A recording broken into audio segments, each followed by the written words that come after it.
I would really love for you to share with my audience your perspective on, you mentioned on one of your shows, which is I've heard before, which is quite true, that the scientists of today have become the priests of our culture.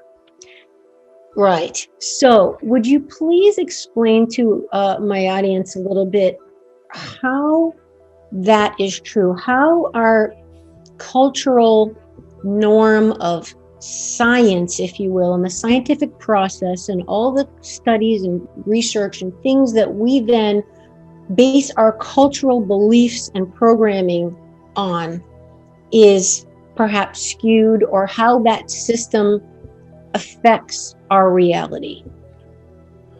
Well, at least in this age, it might change in the future. For a long time, people look to figures of authority to find what the truth is and how the truth is determined, what process we get the truth by. So it used to be, well, Catholic priests in the West. I mean, there's priests all over the world for a long time, right?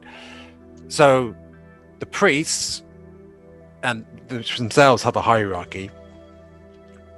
They tell you what the God's will or the God's teachings are. And it's passed down through tradition and it's interpreted by them. And you don't know, since you're not initiated into the divine teachings, you're just a peasant, or even if you're king, you don't have that.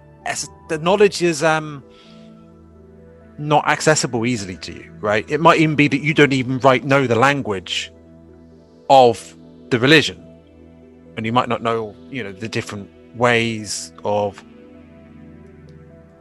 getting in touch with the spiritual side of things. For example, I mean, there were some priests over a long time that have actually used hallucinogens. So there's various ways in which it would be exclusive, and people look up to the authority figures as they tell us what to believe. We believe it.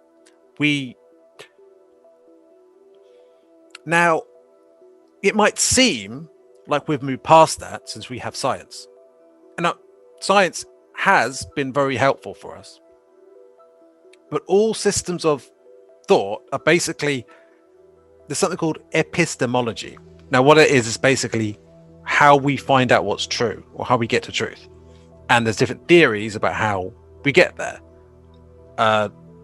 Medieval Europe had its own theory. It comes from God, right, essentially. And we just so it comes from God. Currently, it's that there's a scientific method, and we work out what's true by trying to prove wrong. We try to prove a hypothesis wrong, and if it passes through that testing process, we consider it scientific fact until something else comes along. Now, that works fine up to a point. It doesn't necessarily account for things that are outside of that process. For example, intuition is very powerful, and the law of attraction is very powerful, and science doesn't account for it. Maybe some fringe science does that, but it's not taken seriously, unfortunately, because it's outside of a very materialistic perspective. Science has become ever since the Enlightenment, it increasingly became very much tied to, materialism and atheistic kind of perspective. Even if scientists themselves aren't atheistic, if you can't prove the spiritual, they say, we can't really, it's just irrational faith, right? That's the perspective. And also with corporations, there's a whole process of lobbying and financing of research that kind of distorts the process. So now we've got to a point where the authority of science and objective truth that's all rigorous is there in mainstream science, but the reality of it doesn't necessarily match it. So we're being told what to believe, And if you question it, you're kooky, you're crazy, you're just irrational, or maybe even dangerous, because you're spreading ideas of, those, we don't want to go back to the Crusades, right? We're going to have just all these backwards traditions oppressing people. So I guess you just have to believe what the scientists say, right? And if we do that, we're not thinking for ourselves. And then there's the whole issue of how left brain focus it is. And I guess I can explore that a bit more when Amy feels it's time to.